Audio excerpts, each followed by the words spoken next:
আমি প্রশ্ন করছি কারণ প্রশ্নগুলো আমার জীবনের জন্য খুবই গুরুত্বপূর্ণ। দেখুন ম্যাডাম,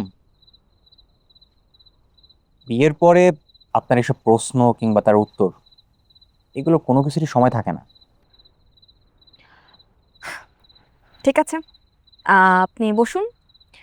আমি ভেতরে গিয়ে মাকে বলি আপনার জন্য চা পাঠিয়ে দিক। Have a nice day.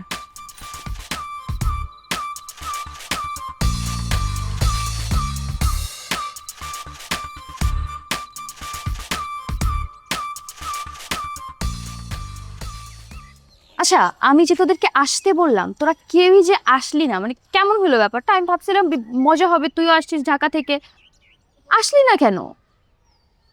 তুই তো জানিস কেন আসি না।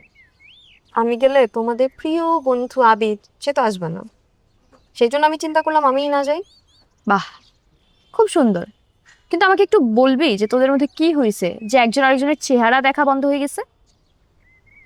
যে মানুষটা তার ভালোবাসা মানুষের দায়িত্ব নিতে পারে না, তাকে আবার কিসের ইগনোর করবো? তুই কি ভেবে বলতেছিস শিমু? তুই খুব ভালো করে জানিস ওর ব্যাপারে। ও পড়াশোনায় কত ভালো, তারপরে শুধুমাত্র ফ্যামিলির দায়িত্ব নিবে বলে ও পড়াশোনাটা কন্টিনিউ করে নাই। আর তোর এর থেকে বেশি দায়িত্ববান ছেলে দরকার? শোন, তোকে একটা কথা বলি, পরিবারের দায়িত্ব নেওয়া আর ভালোবাসা মানুষের দায়িত্ব নেওয়া দুটো কিন্তু সেম জিনিস না, ডিফারেন্ট। আর যেই মানুষটার কাছে ভালোবাসা মানুষের দায়িত্ব নেওয়াটা বোঝার মতো মনে হয়, তাকে আমি আর কি বলবো? আর আমি তো চলে গেছি, সবকিছু ছেড়ে চলে গেছি। ও আমার দায়িত্ব নিতে পারবে না, আমার শুধু হাতে পায়ে ধরার বাকি ছিল। তুই মন থেকে বললি কথাটা, নাকি ঢাকায় গিয়ে তোমার অহংকার বেড়ে গেছে?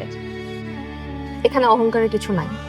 আচ্ছা, যাই হোক, তার মানে তুই বিয়েটা করতেছিস?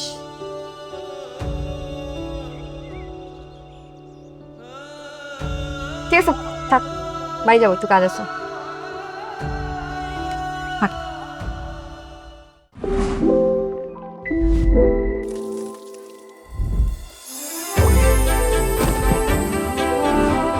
স্বাস্থ্যকর গমের পুষ্টি, তার সাথে চকলেটের মজাদার স্বাদের কম্বিনেশনে হক চকলেট ডাইজেস্টিভ বদলে দেয় আপনার মুড।